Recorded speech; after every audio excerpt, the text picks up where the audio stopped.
Hello, আসসালামু আলাইকুম। SSC BCS studies যাদের মনে একটা ডাউট বা একটা কোয়েশ্চেন অনেক বেশি আছে বাট আনসার দেওয়ার কেউই নাই, তার জন্য আজকের এই ভিডিও। ভাইয়া টপিক হলো আমি তো এভারেজ স্টুডেন্ট। এভারেজ থেকে আমি কিভাবে টপার হইতে পারি? মানে এভারেজ স্টুডেন্ট থেকে বিসিএস স্টাডিজ টপার হওয়া কিভাবে? যারা চাও ভাইয়া আমি টপার হইতে চাই, ক্লাস রুল 1 হইতে চাই এবং আমি সবচেয়ে ভালো রেজাল্টটা নিয়ে আসতে চাই।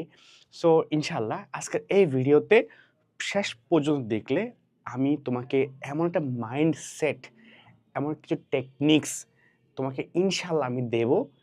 আই বিলিভ তুমি যদি আমার কথাগুলো ঠিকমতো মেইনটেইন করতে পারো, টু বি অনেস্ট আমি হইছি, তুমি ইনশাআল্লাহ টপার হবাই। দেখো, প্রথম স্টেপ থেকে আমরা শুরু করি, তাই না? সো প্রথমটা হলো ভাইয়া আমি তো এভারেজ স্টুডেন্ট, নিজে কাউন্ট করতেছি, মানে তোমার মাইন্ডসেট তোমার কি রাইট নাও অ্যাভারেজ।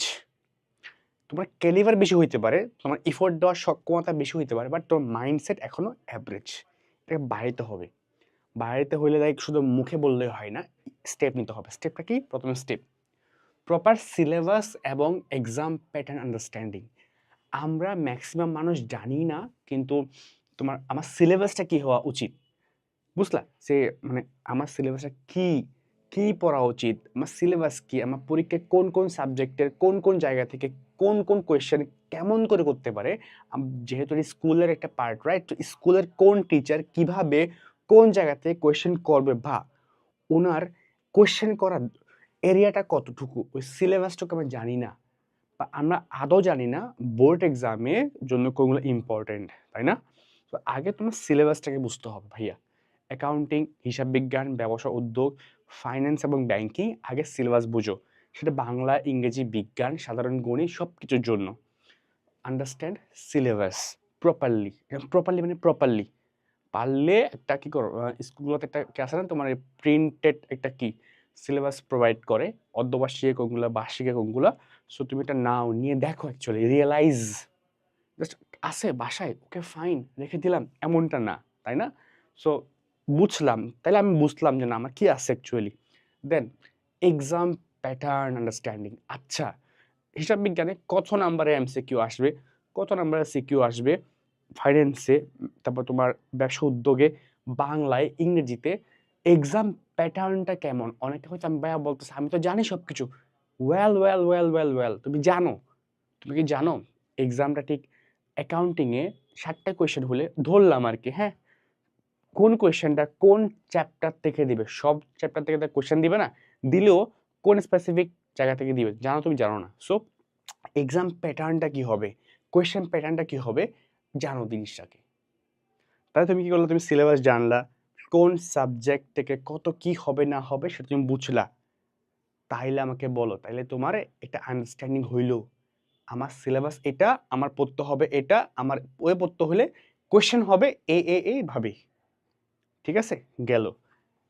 করতে পারলে কংগ্রেচুলেশনস ভাইয়া বা আপুরা, তোমার স্টেপ 1টা কিন্তু কমপ্লিট। ওকে, স্টেপ 2টা কি? Make a routine. Believe me, আমি আমার ক্লাস 9-এ আমি এটা একদম হলফ করে বলতে পারি, আমার আমি হয়তো পড়ি নাই, আমি না বইটা নিয়ে বসেছিলাম। এমন তো দিন গেছে, এমন তো না আমি প্রতিদিন পড়তে পারি আমরা। আমি প্রতিদিন যে আমি এমন কোনো দিন নাই আমি রুটিন করিনি। নট মুখে না, মাথায় না, হাতে কলমে।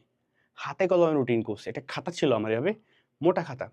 মানে আমি প্রতি মাসে রুটিন করতাম, তো প্রতি মাসে কোন দিন আমি কি পড়তাম এবং রুটিন সাজাইতাম, যে না পড়লেও রুটিনে থাকতো জিনিসটা। প্রতিদিনের রুটিন আমার ছিল। প্লিজ, তোমাকে এভারেজ থেকে টপার করতে গেলে যে একটা বিষয় সবচেয়ে ইম্পর্ট্যান্ট, সবচেয়ে গুরুত্বপূর্ণ, না থাকলে তুমি অনেক আফসোস করবা। এবং ইভেন হার্ভার্ডের একটা রিসার্চ দেখা যাইতেছে যে তারাই ভালো করতেছে যারা হইলো তাদের প্ল্যানগুলোকে গুছিয়ে লিখতে পারে, মানে লিখে রাখে, বুঝলা? সো এটা রুটিন করো প্লিজ। রুটিন, হ্যাঁ ভাইয়া, রুটিন করবো কেমনে? এটা উইকলি রুটিন। আমার রুটিন হইতে হবে সপ্তাহে শুক্র, শনি, রবি, সোম, মঙ্গল, বুধ, বৃহস্পতি, শুক্র। এই 7 দিনের আমি প্রতিদিন কি পড়বো না পড়বো উইকলি একটা রুটিন করব আমার সাধ্যের মধ্যে থেকে। এমন না তোমাকে আমি কখনো বলবো তো 10 ঘন্টা পড়ো, 12 ঘন্টা, আমি বলবো, না, তুমি একটা পড়াশোনা প্রতিদিন করো, হয়তো 3 ঘন্টা, 4 ঘন্টা, মানে তো 3 ঘন্টা সেট করলা প্রথমে তুমি। মানে 7 দিনের মধ্যে কোনো দিন তুমি 3 ঘন্টার নিচে পড়বা না। 3 ঘন্টা ১ মিনিট হবে, ২ মিনিট হবে, ৩ ঘন্টা হবে বরাবর কাটায়, কাটায় বা ৩ নিচে হবে না। একটা রুটিন সেট করো। কয়টা সাবজেক্ট পড়বা, অ্যাকাউন্টিং কোনদিন পড়বা, ম্যানেজমেন্ট কোনদিন পড়বা, তোমার ফাইন্যান্স কোনদিন পড়বা, বাংলা কখন পড়বা, ইংরেজি কখন পড়বা। রুটিন সেট করতে হবে কিভাবে? উইকলি। অ্যান্ড ফাইনাল পয়েন্ট, প্রতি মাসে, মাসের শেষ ২ দিনের মধ্যে ডেফিনিটলি তুমি উইকলি যে টার্গেট রাখলা যে এই মাসের মধ্যে আমি কতটুকু পড়বো। মানে আগে রুটিন করার আগে ধরবা যে না আমার কাছে সময় আছে ৫ মাস, তাহলে আমি ১ মাস আমাকে কতটুকু পড়তে হবে। ওই মাসের একটা টার্গেট সেট করবা। এই মাসে আমি এতগুলো পড়াশোনা করতে পারবো। তাহলে এই মাসে যদি আমার ধরো এটা জানুয়ারি মাস, তাহলে জানুয়ারি মাসে যদি আমার এতগুলো পড়াশোনা করতে হয়, তাহলে জানুয়ারি মানে ৪ টা উইক। তাহলে একটা উইকে কয়টা? এবার ৪ টা উইকে তুমি ভাগ করলা, পড়াশোনা ভাগ করে নিবা এবং প্রতি মাসের শেষে উইকলি তুমি রুটিন করছিলা, উইকলি তুমি যে পড়ছিলা, কতটুকু পড়াশোনা হইলো, কতটুকু গোল তুমি অ্যাচিভ হইলো, কতটুকু পড়াশোনা করতে পারলা, কতটুকু পারো নাই সেটাকে আবার কিভাবে ট্র্যাক করবা। কি করবা? Monthly track. কি বললাম? মান্থলি ট্র্যাক করা। এটা অনেক, অনেক, অনেক ইম্পোর্টেন্ট। কারণ দেখা যায় আমি পড়ি রুটিন করছি বাট ট্র্যাক নাই। তাহলে বিষয়টা এমন হয়ে গেল না তুমি হাঁটতাছো তুমি গন্তব্য তুমি জানো না। সাগরের মধ্যে কিন্তু যখন নৌকা যায়, নৌকা তুমি চলতেছে, তাহলে হইলো? সাগর তো বিশাল। নৌকা তো জানতে হবে যে না আমি এখানে যাব, এখান থেকে তো আমি ব্যাক করব। তাহলে তোমার মান্থলি ট্র্যাক থাকা লাগবে বাট উইকলি রুটিন মেনটেন করে। তাইলে কিন্তু এটা তোমাকে বাকিদের থেকে সিক্রেট অনেক এগিয়ে নিয়ে যাবে ইনশাল্লাহ। তাহলে তুমি যদি সেকেন্ড স্টেপটা করতে পারো, কংগ্রেচুলেশনস, তোমার টপার হওয়ার level second level completed. Third number level, subject and chapter analysis. তুমি তো রুটিন করে ফেললা না। থার্ড নাম্বার যে ভুলটা আমরা সবাই করি, একটা চ্যাপ্টার নেই, ধরো হিসাব বিজ্ঞান চ্যাপ্টার নেওয়ার পরে আমরা করি কি যে আমরা র্যান্ডমলি পড়তে শুরু করি, রিডিং পড়ি, গাইড বই পড়ি, ক্লাস করে অনলাইনে। ভাইয়া এভাবে না। স্মার্ট স্মার্ট একটা কথা আছে না যে স্মার্ট স্টাডি করো, হার্ড স্টাডি না। মানে স্মার্ট ওয়ার্ক করো, হার্ড ওয়ার্ক না। বিষয়গুলো এমন যে দেখো পড়াশোনা তো শেষ নাই, 19 অনেক পড়াশোনা আছে তাই না? বইয়ে অনেকগুলা বইয়ের অনেক চ্যাপ্টার, অনেক টপিক, অনেক বিষয়পাতি। বাট তোমার কি মনে হয় পরীক্ষায় কি পুরো বই থেকে কোয়েশ্চেন করে? একটা চ্যাপ্টারের সবখান থেকে কোয়েশ্চেন করে না। একটা চ্যাপ্টারের স্পেসিফিক কিছু জায়গা আছে যেখান থেকে প্রতি বছর প্রতিটা এক্সামে প্রতিটা সময় কোয়েশ্চেন করে। এখন থিঙ্ক তুমি ওই কোন জায়গা থেকে কোন কোয়েশ্চেনটা করতেছে, মানে একটা চ্যাপ্টারে ঠিক কোন কোন জায়গা থেকে কোয়েশ্চেন করে সেটা তুমি জেনে গেছো। তাইলে তোমাকে এ প্লাস পাওয়া, তোমাকে আটকানো সহজ হবে নাকি বেশ টাফ হয়ে যাবে? ডেফিনেটলি বেশ টাফ হয়ে যাবে তোমাকে আটকানো। সো চ্যাপ্টার বা সাবজেক্ট অ্যানালাইসিসটা অনেক ইম্পর্টেন্ট। তোমার যারাই চাও ভাইয়া অ্যাকাউন্টিংয়ের আপনি বা ফাইন্যান্স আর ম্যানেজমেন্টে আপনি কী করেন, চ্যাপ্টার অ্যানালাইসিস ভিডিও করেন আমার জন্য, আমার যদি তাহলে তুমি কমেন্টে জানাও, ইনশাল্লাহ আমি চ্যাপ্টার অ্যানালাইসিস ভিডিও করব। দেখা যায় কি আমি এসএসসি লেভেলে যেটা আমি করতাম এখনও করি, ওখান থেকে ওই আমি 4টাকে ভাগ করি। পাস করতে গেলে কোন কোশ্চেন পড়বা, প্লাস পাইতে গেলে কোনগুলো পড়বা, আর বোর্ডে র্যাঙ্ক করতে গেলে কোনগুলো পড়বা। আমি কেন করি? বিকজ আমার নাম্বার 98 90 প্লাস ছিল, মোটামুটি 90 প্লাস ছিল মোটামুটি সবগুলোতে, এটা বলতে পারি। সো দ্যাটস ওয়াই আমি তোমাকে যদি যেগুলো বলি ভিডিওতে ওগুলো হয়ে যায়, আমি বসছি এগুলো আমি অ্যাকচুয়ালি। সো যারা চাও আমি চ্যাপ্টার অ্যানালাইসিস ভিডিও করি, কমেন্টে জানাও, ঠিক আছে? দেন তো তুমি এবার কী করলা? রুটিন করলা, চ্যাপ্টার অ্যানালাইসিস করে তুমি বসছো, একটা ম্যাপিং করা বলে চ্যাপ্টার ম্যাপিং করা। এটা তোমাকে দেখো, যে টপার তোমাকে এগুলো কখনো বলবে না, টপার সিক্রেট এগুলা। যে টপার সে কখনো বলবে না এভাবে পড়ো, ইজ এ টপার সিক্রেটস।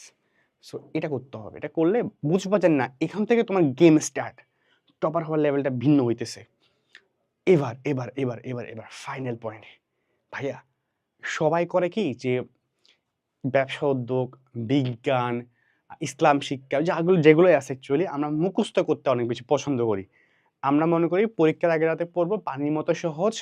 আবার একটা প্রশ্ন মানুষজন মনে করো অনেক কঠিন, কিছুই পারবো না।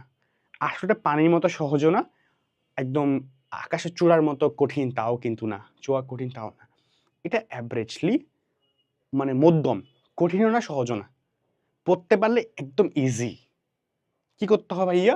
দেখো, কখনোই আজকে একটা কথা বলে যাচ্ছি ভাইয়া, কখনোই ব্যবসা উদ্যোগের বিষয়গুলোকে কোনো টিচার যদি তোমাকে বলে তুমি মুখস্থ করো, প্লিজ প্লিজ ফর্মুলা ছাড়া এবং স্পেসিফিক চার্ট ছাড়া, কারণ ফর্মুলা তো আমি আবিষ্কার করি নাই, ফর্মুলা আজকে থেকে অনেক বছর আগে ঘটনা মনীষা আবিষ্কার করে গেছে। সূত্র বা ফর্মুলা বা কোনো চার্ট ছাড়া তোমার ব্যবসা শিক্ষার কোনো কিছু কখনোই মুখস্থ করতে যাবা না, ঠিক আছে? আগে বুঝবা, try to relate with the practical life. Business স্টাডিজের টু বি অনেস্ট, এটা মন থেকে কথাটা বলতেছি, আমার এতগুলো নাম্বার পাওয়ার একটাই কারণ, আমি আসলে বিষয় বুঝতাম। এখন প্রথম দিকে মনে হচ্ছিল যে আসলে এটা অনেক কঠিন, পারতাছি না, অনেক হার্ড লাগতেছে, মনে মুখস্থ করার ওয়ে নাই। তো আমি টাইম নিলাম, ধৈর্যশীল হইলাম, ধৈর্য নিয়ে টাইম নিয়ে একটু বুঝলাম যে না আসলে কি বিষয়টা এমন যে মুখস্থ ছাড়লে পারে না, নাকি আমি আসলে বুঝে ট্রাই না করে মুখস্থ করার ট্রাই বেশি করতেছি। দেন আমি বসলাম, রিল্যাক্সে পড়লাম, বুঝে ট্রাই করলে লাইন টু লাইন। টাইম লাগছে, প্রথম কয়েকদিন কষ্ট হয়েছে, টাইম নিয়ে পড়ছি, তারপর দেখলাম অনেক ইজি হয়ে গেলো বিষয়গুলো। সো তুমি ডেফিনেটলি কনসেপ্টগুলা টাইম নিয়ে পড়বা, কনসেপ্টগুলো কী করবা, টাইম নিয়ে বুঝে বুঝে পড়বা, দেন পরে মুখস্থ। আগে মুখস্থ একদমই না, একদমই না। দেন যে ভুলটা তোমরা ম্যাক্সিমাম স্টুডেন্ট, মানে ম্যাক্সিমাম, আমি আমার এখনো অনেক সময় গিল্ট লাগে যে মানে আমার অনেকগুলো ফ্রেন্ড ছিল, আমি ওদেরকে যদি বলতে পারতাম ওই সময় ভালো হইতো, যে আমার একটা ফ্রেন্ড ছিল, ওর নাম হচ্ছে নিউটন, অনেক ভালো স্টুডেন্ট ছিল, বাট ওর বেশ একটা কারণ নাম্বারটা কমে গেছিল অ্যাকাউন্টিংয়ে। বিষয় হলো অনেকটা কম প্র্যাকটিস করছিল ওই সময়টাতে, যদিও অনেক ভালো স্টুডেন্ট ছিল, পরে বিশ্ববিদ্যালয়ে অনেক ভালো র্যাঙ্ক, আমার থেকে অনেক ভালো জায়গায় গেছে। বাট ও ওই সময়টাতে বিশেষ করে প্র্যাকটিস করতে কম, মানে ও এটা গিল্ট ফিল করছিল যে প্র্যাকটিস করতে কম। ওই পারে সব, আমি তো পারি, ম্যাথ তো দেখলেই পারি, আর এগুলো তো ইজি, আর প্র্যাকটিস করতে কম। এইটা ওকে এক্সাম হলো অনেক ভুগাইছে, কারণ তুমি যেটা হাতে কলমে করলে যে লেভেলের ভ্যালু তুমি পাবা, যে আন্ডারস্ট্যান্ডিং তোমার হবে, যে ভুলগুলো যে একটু পুঙ্খানুপুঙ্খানুভাবে তুমি ধরতে পারবা। কারণ হিসাব বিজ্ঞান তুমি জানো, হিসাব বিজ্ঞানটা অ্যাকচুয়ালি আর্থিক অবস্থার বিবরণী তুমি ধরো, মানে সম্পদ মিললো, দায় এবং মালিকানার সাথে পাঠা মিলে না, পুরো ম্যাথ করে গেলা উত্তর মিলে না। কেন? বিকজ তুমি হাতে প্র্যাকটিস করো না। প্লিজ আই রিকোয়েস্ট, উইকলি রুটিনে তোমার যদি থাকে যে তুমি 4 দিন উইকলি অ্যাকাউন্টিং পড়বা, প্লিজ 4 দিন অ্যাটলিস্ট ডেইলি একটা করে ম্যাথ পড়বা অ্যাকাউন্টিং, একটা পরে ফাইন্যান্সের ম্যাথ প্র্যাকটিস করবা। মানে ডেইলি অ্যাটলিস্ট 2টা ম্যাথ, অন্তত 2টা ম্যাথ ডেইলি বেসিসে হাতে প্র্যাকটিস করবা। 2টা করতে 40 মিনিট লাগে খুব বেশি হলে, খুব বেশি সময় সেটা একদমই না। সো কাইন্ডলি একটু করবা সেটা, ঠিক আছে? হাতে প্র্যাকটিস ফাইনাল। এটা এতক্ষণ ধরে যারা ভিডিও দেখতেছো, কংগ্রেচুলেশনস। এবং একটা পয়েন্ট লাইফের, একটা স্টেপ আমার লাইফটা ইজি করে দিছে একদম, এটা হলো দাগিয়ে পড়া।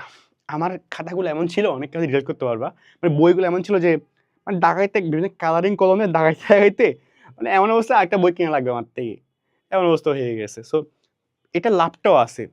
9-10 এর ক্ষেত্রে ম্যাক্সিমাম মানুষ যদি তোমরা ফোকাস করো, গাইড বই নিব, নতুন করে পড়বো, প্লিজ না, একদমই না। আমি গাইড বই কেন নিব? আগে আমি দাগাই, আমার যেগুলো মেইন বই আছে না ভাই, মেইন বইটা আমি দাগাইয়া পড়বো, মেইন বই থেকে এমসিকিউ হবে, মেইন বইয়ের মধ্যে সিকিউ সব কিছু আছে, মেইন বই কমপ্লিট, দেন আমি গাইড বই, দেন আমি বিভিন্ন ভাইয়ার এই সেই সেগুলো পড়বো। আগে আমার তো মেইন বই, বুঝলা বিষয়টা? আমার লাইফে ইজি করার, আমার একটা ভালো নাম্বার পাওয়া একটা বিগেস্ট সিক্রেট, এটা আসলে মুখে বলাচ্ছি না, ইমপ্লিমেন্টেশন করলে বুঝতে পারবো বিষয়টা।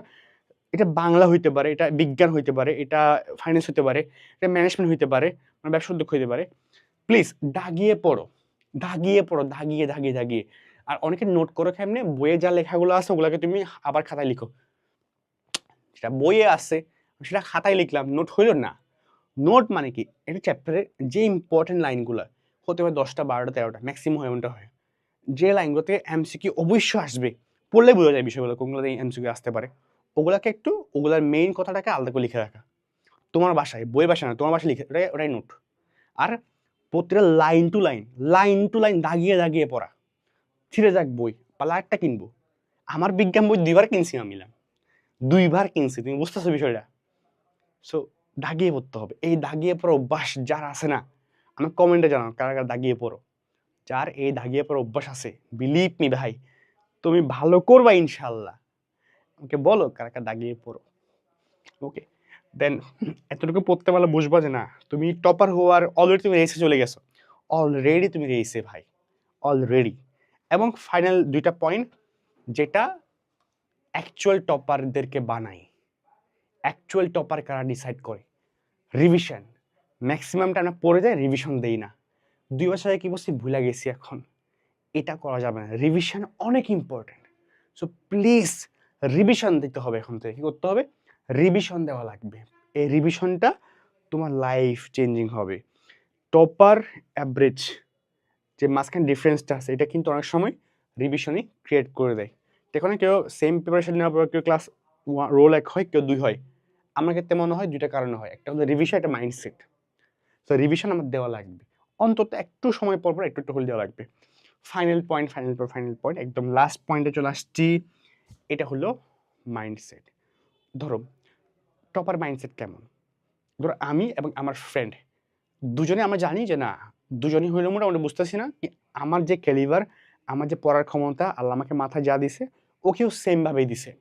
ওই অনেক ভালো স্টুডেন্ট, বাট ওই মনে করতেছে না রিজবি তো আমার থেকেও অনেক ভালো, অনেক ভালো করবে। অনেকটা বিতু,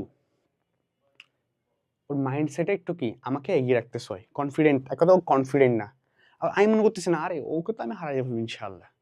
বাট অহংকার না, মিডিয়ামে থেকে, মানে বিষয়টা হলো স্বপ্ন থাকবে আকাশে, পা থাকবে মাটিতে, এমন একটা অবস্থা। ঠিক আছে? সো আমার মাইন্ডসেটকে আমি কনফিডেন্ট, আমার মাইন্ডসেটকে আমি স্মার্ট পড়াশোনা করছি, এটা আমার কনফিডেন্ট একটা জায়গা। আমার মাইন্ডসেট হলো আমি কনসিস্টেন্সি। এখানের মধ্যে স্মার্ট স্টাডি, দেখো মাইন্ডসেট ৩ ভাবে হয়। একটা হলো কনফিডেন্স, কনসিস্টেন্সি, স্মার্ট স্টাডি। যেই বন্ধুটা আমার খারাপ করতেছে, আমার মধ্যে ক্যালিবার থাকার পরও সে স্মার্ট স্টাডি করতেছে, সে কনসিস্টেন্টও, বাট সে কনফিডেন্ট না, তাই সে একটু পিছিয়ে তোমার থেকে। সো লাইফে যদি তোমার টপার হইতে হয়, ভালো হইতে হয় স্পেসিফিক কোনো জায়গায় বা ক্লাসে, কনফিডেন্স মাস্ট। এটা ১ নাম্বার ফর্মুলা। ১ number mindset. সবাই বলবে মাইন্ডসেট কেন আনবো? মাইন্ডসেট এভাবে মানে কনফিডেন্স, অহংকার না, কনফিডেন্স। লাইন বলছি না, পা থাকবে মাটিতে, স্বপ্ন থাকবে আকাশে, বাট পা মাটিতে। কনফিডেন্স, কনসিস্টেন্সি এবং 3rd নাম্বার কি? Smart study. কেমনে করবা? এভাবে পড়বা। সো হোপফুলি তুমি যদি এই কাজগুলো করতে পারো। ও হ্যাঁ, একটা মার্কেটিং করে দেই। ভাইয়া নিজেই ক্লাস নিচ্ছে এখানের মধ্যে ২৭ এবং এসএসসি ২৮ ব্যাচ বিজনেস স্টাডিজের জন্য ৩ তারিখ লাইভ লঞ্চিং হচ্ছে। You can check this. Demo ক্লাসগুলো করতে পারো, ভালো লাগলে ইউ ক্যান জয়েন। আমার মেন্টরশিপটা পাবাই একদম। এখানে আমি ওতপ্রোতভাবে জড়িত। মেন্টরশিপগুলো আমি নিবো ইনশাআল্লাহ। আর কোর্সের ক্লাস তো আমি পাচ্ছই। ওকে, এছাড়া তোমাদের কোনো কোয়েশ্চেন থাকে আমাকে জানাবা। আমাকে তুমি পেয়ে যাবা ইনশাআল্লাহ। সো দেখা হচ্ছে পরবর্তী কোনো ভিডিওতে। তোমার যদি বেনিফিট হও ভাইয়াকে কমেন্টে জানাও। সামনে আর কোন, কোন টপিকের উপরে তোমার গাইডলাইন লাগবে এটা আমাকে জানাও। আল্লাহ হাফেজ অ্যান্ড আসসালামু আলাইকুম।